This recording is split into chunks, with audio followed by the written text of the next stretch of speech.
Part 1. The Lie of the Modern Survival Age. Walk into any modern survival store today, and the message is immediate and overwhelming. Walls of gear promise safety. Multi-tools with 30 functions. Tactical gadgets stamped with words like extreme, elite, military grade. Everything looks engineered to save your life. But history tells a far quieter story, and it tells it very clearly.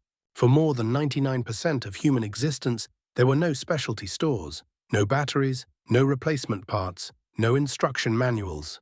And yet, people survived ice ages, famines, wars, shipwrecks, failed expeditions, and total collapse of supply chains. So here is the uncomfortable question we rarely ask. If all this modern gear is truly essential, then how did humanity survive for tens of thousands of years without it? The answer is not that people were lucky. The answer is that survival used to be built on principles, not products. History shows us something deeply unsettling for the modern mind. Survival was never about having more tools. It was about having the right ones. Simple tools. Repairable tools. Tools that worked across generations, climates, and disasters. What modern survival gear often sells is the feeling of preparedness. What history built was actual resilience. This video is not about rejecting modern technology. It is about exposing the illusion that gear alone can replace judgment, skill, and systems proven by time. Because when collapse is real, history, not marketing, is the only instructor that has never failed. Part 2. The deadly confusion between comfort and survival. One of the greatest mistakes modern survival culture makes is confusing convenience with capability. Comfort feels safe. Convenience feels efficient. But neither guarantees survival. Historically, survival decisions were brutal in their simplicity. Tools were judged by one question only: do they keep working when everything else fails? In Roman military records from the 1st century, equipment was selected not for innovation, but for repairability. A broken tool that could be fixed in the field was more valuable than a superior one that failed once. The same logic appears centuries later among Arctic explorers, frontier settlers in North America, and even World War II infantry units operating behind enemy lines. Survival was never optimized for ease. It was optimized for endurance. A tool that saves 5 minutes today but fails tomorrow is a liability. A tool that costs energy to use but saves lives repeatedly is an asset. History forces us to confront a hard truth. In real survival conditions, the enemy is not discomfort. The enemy is wasted energy, broken systems, and dependency on things that cannot be renewed. When people died in the past, they rarely died because they lacked innovation. They died because they lacked water, warmth, orientation, or the ability to maintain what they already had. Understanding this distinction changes everything, because once you stop chasing comfort, you start building survival that actually lasts. And this brings us to the first tool history never abandoned. Part 3. The knife is not a weapon. It is a mobile workshop across nearly every archaeological record on Earth. One object appears again and again, not as a symbol of violence, but as a symbol of survival. The knife. From Paleolithic flint blades dated over 40,000 years ago to Viking sea axes to the simple carbon steel knives carried by 19th century frontier settlers, the knife remained central for one reason: it produced more than it destroyed. Historically, a knife was not valued for how sharp it was out of the box. It was valued for how long it could stay useful. A good blade processed food, shaped wood, repaired gear, cut cordage, scraped hides, and even helped manufacture other tools. In many cultures, the knife was maintained daily. Edges were refreshed on river stones. Handles were rewrapped. Blades were reused for decades, sometimes generations. Contrast that with many modern survival knives designed to impress rather than endure. Complex coatings, brittle alloys, oversized profiles that are difficult to sharpen in the field. History favored the opposite: simple steel, predictable behavior, easy restoration. There is a lesson hidden here that modern survival culture often ignores. A tool that can be renewed indefinitely outlives a tool that works perfectly once. In survival conditions, sharpness is temporary, maintainability is permanent. When you understand this, the knife stops being a weapon and becomes something far more powerful. It becomes a factory you carry with you, a system that turns raw environment into shelter, warmth, and food.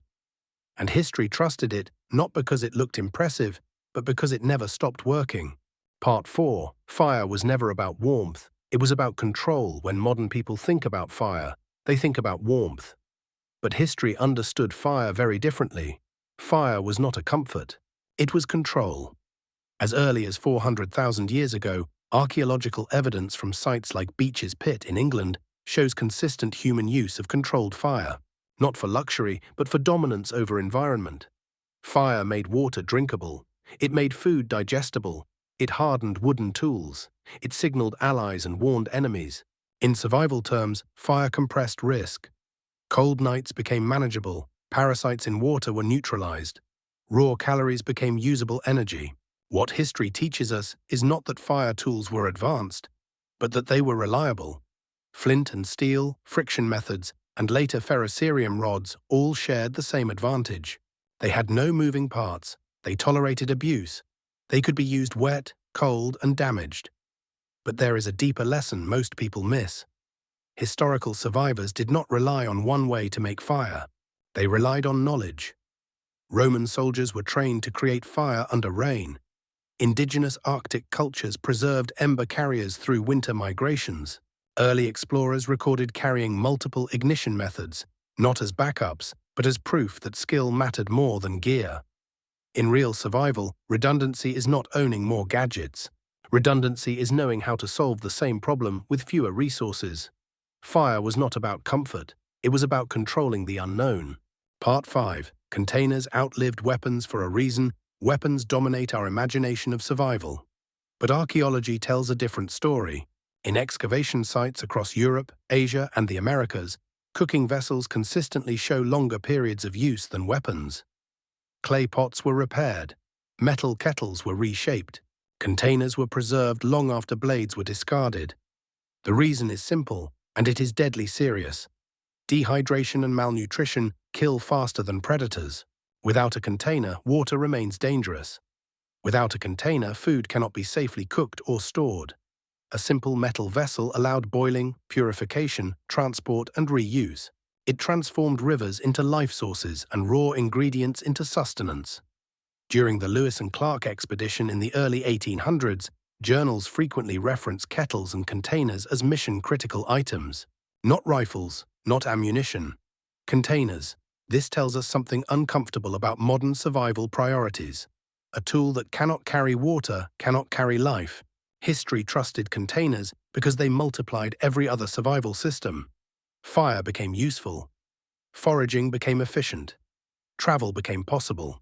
In survival, the most dangerous enemy is not violence, it is thirst. Part 6. Cordage was the silent architect of survival. Cordage rarely appears in survival fantasies, but it appears everywhere in survival history. Shelters stand because something binds them. Loads move because something secures them. Traps function because something holds tension. Repairs last because something ties them together. From sinew bindings used by Paleolithic hunters to plant fibers twisted by indigenous cultures to rope recovered from Roman military camps, cordage quietly enabled survival without ever drawing attention to itself. Modern survival culture often obsesses over carrying large quantities of paracord. History did something far more effective. It taught people how to make cordage. This difference matters. A person who carries rope will eventually run out. A person who understands fibers never does. Frontier records from North America describe settlers twisting cordage from bark, grasses, and animal hair as routinely as sharpening blades. Cordage was not a product. It was a process. The real lesson here is not about materials. It is about adaptability. Survival favors those who can convert environment into infrastructure. And cordage, more than almost any other tool, made that conversion possible. It held shelters together. It held lives together. And history never stopped trusting it. Part 7. Heavy tools saved energy, and energy saved lives. At first glance, axes and hatchets seem like a contradiction to survival logic. They are heavy, they take space, they demand strength, and yet history never let them go. From Viking settlements in Scandinavia to frontier cabins in 19th century North America, axes appear consistently in survival records for one simple reason. They saved energy. A knife can cut wood. But an axe processes wood, firewood, shelter beams, defensive stakes, cleared paths. Tasks that would take hours with a blade could be completed in minutes with an axe. In survival, this matters more than comfort. It matters more than elegance. Energy is survival currency. Historical accounts from military engineers and frontier settlers repeatedly emphasize the same principle. Tools that reduce labor preserve calories. Preserved calories extend endurance, and endurance determines who lasts. This is why axes were carried even when weight mattered. Not because they were versatile, but because they were efficient. A heavy tool that saves thousands of calories is not a burden. It is an investment. Modern survival culture often focuses on minimal weight. History focused on minimal exhaustion, and that difference decided who survived winter. Part 8. Needles and thread prevented death long before medicine weapons win battles. But needles saved lives. This may sound surprising, but historical survival narratives repeatedly mention sewing tools in contexts where survival was at stake. Soldiers on forced marches, explorers trapped by weather, civilians enduring long winters. Clothing failure meant exposure. Exposure meant illness. Illness meant death. Before antibiotics, before modern medicine, prevention was everything. A torn coat allowed cold air in. A damaged boot led to frostbite. A ripped seam caused infection. And none of these were dramatic enough to feel dangerous until they were irreversible. Needles, thread, and basic repair skills allowed people to maintain their protective layers. They extended the lifespan of clothing. They delayed injury. They prevented emergencies from ever forming. History teaches us something deeply practical here. Survival is not about reacting heroically. It is about maintaining quietly. Modern survival kits often ignore sewing tools because they seem unexciting. History did not, because the people who survived understood that maintenance was the first line of defense. The strongest survivors were not the most aggressive. They were the most careful. Part 9. Light was about safety, not brightness. Before electricity, darkness was dangerous. Historical societies understood this intimately. Candles, oil lamps, and simple lanterns appear across civilizations, not as luxuries, but as safety tools. Light extended productive hours, but more importantly, it reduced mistakes. In survival conditions, mistakes cascade. A slip while cutting, a fall near fire, a misstep in uneven terrain. Darkness turns small errors into serious injuries, and injuries, in survival contexts, are rarely isolated events. Historical light sources were not powerful. They were stable. They were predictable. They lasted long enough to work, repair, eat, and plan without rushing. Exploration journals from the 18th and 19th centuries frequently described the importance of steady light in camps, not for comfort, but for order. Light preserved routine, routine preserved morale, and morale preserved judgment. Modern survival culture often prioritizes brightness and range. History prioritized reliability, because in survival, seeing clearly is more valuable than seeing far. And light, when used wisely, kept people alive long before it ever impressed anyone.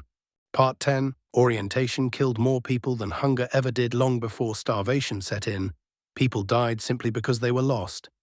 History records this repeatedly. Roman legions avoided unfamiliar terrain, not out of fear, but because disorientation destroyed supply lines. Polar expeditions in the 19th century collapsed not from cold alone, but from navigational errors that compounded every other risk. Even experienced woodsmen knew that moving fast without knowing where you are is how survival turns into disappearance. Simple navigation tools mattered because they anchored decision-making. A basic compass, a hand-drawn map, landmarks memorized and verified. These tools slowed people down, and that was the point. Survivors did not rush, they moved deliberately. Orientation determines everything that follows. Where to find water, where to build shelter, when to stop moving. Knowing your position preserved energy and prevented panic. And panic, historically, was as lethal as exposure. Modern dependence on GPS has subtly reversed this logic. Speed is rewarded, direction is assumed. But history teaches a harsher rule. When technology fails, orientation becomes survival's spine. Those who knew where they were survived longer than those who moved faster. Part 11. Small hand tools built everything that kept people alive, Survival is rarely dramatic. It is constructive. Archaeological records repeatedly uncover small hand tools in survival contexts. Awls, chisels, small pry tools, punches, and wedges. These were not glamorous. They did not look impressive. But they enabled the quiet work that sustained life. Shelters were shaped, not hacked together. Containers were repaired, not discarded. Weapons were maintained. Structures were improved incrementally. These tools turned raw materials into usable systems. Military engineering manuals from antiquity emphasized the same principle. Victory depended less on combat and more on logistics, fortification, and repair. Hand tools made improvisation possible when standardized equipment failed. Modern survival kits often replace these tools with novelty items. History made the opposite choice. It trusted tools that multiplied human capability rather than replaced it. Survival favors builders over collectors. Those who could shape their environment endured longer than those who merely carried gear. Part 12. Simple medical tools stopped small wounds from becoming graves in historical survival. Death rarely arrived suddenly. It arrived quietly.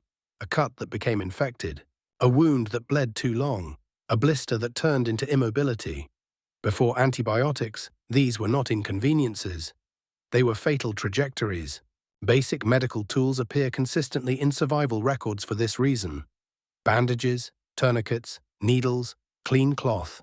Early intervention mattered more than advanced treatment. Napoleonic battlefield surgeons observed that soldiers who received immediate wound care survived at dramatically higher rates than those treated later. Frontier journals echo the same lesson. Clean wounds early and you live. Ignore them and the outcome is predictable. The historical insight is not about advanced medicine, it is about timing. Survival depends on stopping problems before they grow. The earlier an injury is stabilized, the less energy it drains. The less it drains, the longer survival remains possible. Modern survival culture often focuses on catastrophic scenarios. History focused on preventing small failures from compounding. Because in real survival, it is rarely the dramatic event that kills you. It is the unattended detail. Part 13. Skill always outlasted supply. History is brutally consistent on one point. Supplies run out, skills do not. Across civilizations, survival training focused less on stockpiling and more on transmission. Knowledge was passed down because it could not be confiscated, broken, or exhausted. A person who knew how to make fire, shape tools, repair clothing, and read terrain carried survival internally. When Roman legions were cut off from supply lines, survival depended on improvisation, not resupply. When frontier families lost access to trade routes, they adapted using techniques already learned. Even shipwreck survivors who endured months on isolated shores did so, not by hoarding equipment, but by recreating systems from memory. Modern survival culture often emphasizes quantity. More gear, more backups, more redundancy. History emphasized capability. One skill replaced dozens of objects. The difference is profound. A warehouse can burn. A skill travels with you. Survival is not about how much you carry, it is about how much you understand. And history trusted people who invested in learning rather than accumulation. Part 14. Why modern survival gear fails when collapse is real. Modern survival gear is impressive. It is innovative. And in controlled conditions, it often works exactly as advertised. But collapse is not controlled. History shows us why many modern systems fail under real pressure. Batteries die, electronics crack, proprietary parts break with no replacements. Tools designed for optimization fail when abused beyond design limits. In contrast, historical tools assumed failure. They were designed to be dropped, soaked, frozen, repaired poorly, and still function. They relied on physics, not firmware. Steel, friction, gravity, and human judgment. This is not a rejection of modern technology. It is a warning against dependency. When systems collapse, simplicity scales upward. Complexity collapses inward. The more specialized a tool becomes, the more fragile its survival role often is. History trusted tools that could survive neglect, ignorance, and damage. Because in real crises, perfect use is rare. The most dangerous survival failure is assuming technology will behave as expected when everything else does not. Part 15. History already tested these tools. You have not. History is the longest survival experiment ever conducted. It ran across ice ages, empires, plagues, migrations, and wars. The tools that survived this test were not the most advanced. They were the most reliable. They did not depend on infrastructure. They did not assume ideal conditions. They worked when people were tired, injured, frightened, and wrong. What connects all 15 principles in this video is not nostalgia. It is evidence. Durability beat innovation. Maintenance beat replacement. Skill beat accumulation. And energy efficiency beat comfort. The lesson for the modern world is not to abandon technology, but to question it honestly. To ask whether a tool makes you more resilient or merely more dependent. Because survival is not about buying more equipment. It is about becoming harder to eliminate. History already proved what works. The question is whether we are willing to listen. If you value lessons tested by centuries rather than trends tested by marketing, you are already thinking like a survivor, and history welcomes you.